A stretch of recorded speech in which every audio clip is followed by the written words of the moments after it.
Hello बच्चों, let's read this question. The question says illustrate static sliding and rolling friction with an example of each.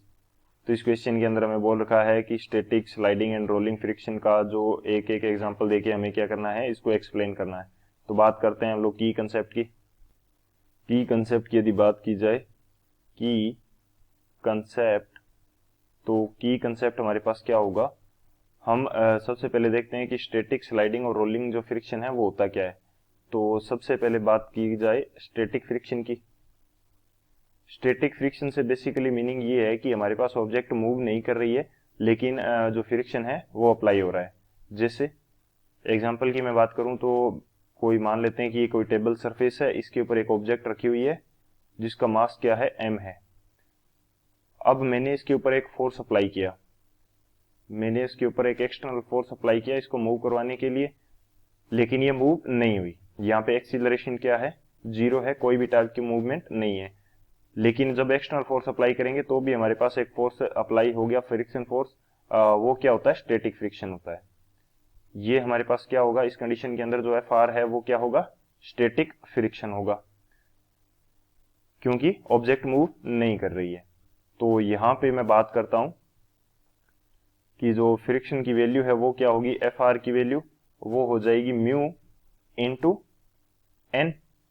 Mu into n होती है हमारे पास, mu क्या है, coefficient of static friction.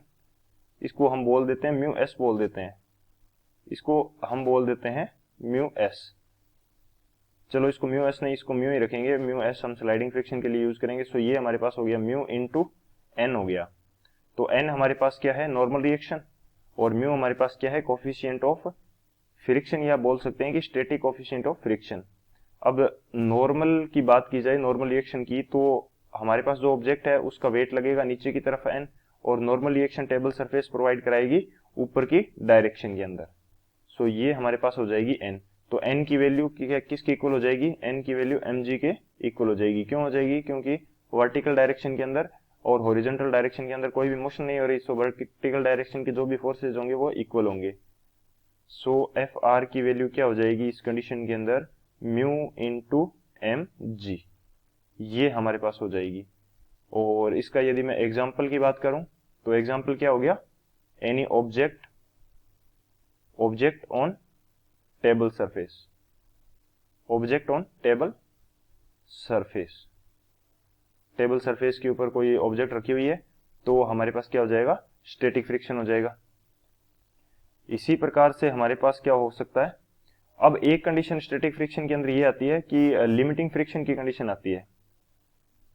Limiting friction, limiting friction ये हमारे पास क्या होती है, maximum value of static friction, maximum value of static friction, maximum value होगी स्टैटिक फ्रिक्शन की। और इस कंडीशन के अंदर जो ऑब्जेक्ट है वो जस्ट मूव करने की कंडीशन के अंदर है। Object at the point of just movement, यानी कि इससे ज्यादा हम एक्सटर्नल फ्रिक्शन को बढ़ा दें, सॉरी एक्सटर्नल फोर्स को बढ़ा दें, तो हमारे पास ये ऑब्जेक्ट क्या हो जाएगी, मूव कर जाएगी। तो ये हमारे पास होता है लिमिटिंग फ्रिक्शन। इसी तरह से हमारे पास स्लाइडिंग और रोलिंग फ्रिक्शन जो है उनको हम डिस्कस करते हैं सॉल्यूशन पार्ट के अंदर, क्योंकि वो इसी कंसेप्ट के ऊपर बेस्ड रहेंगे। सॉल्यूशन की यदि बात की जाए तो सॉल्यूशन हमारे पास क्या हो जाएगा, हम बात कर रहे हैं किसकी, स्लाइडिंग फ्रिक्शन की। Sliding friction,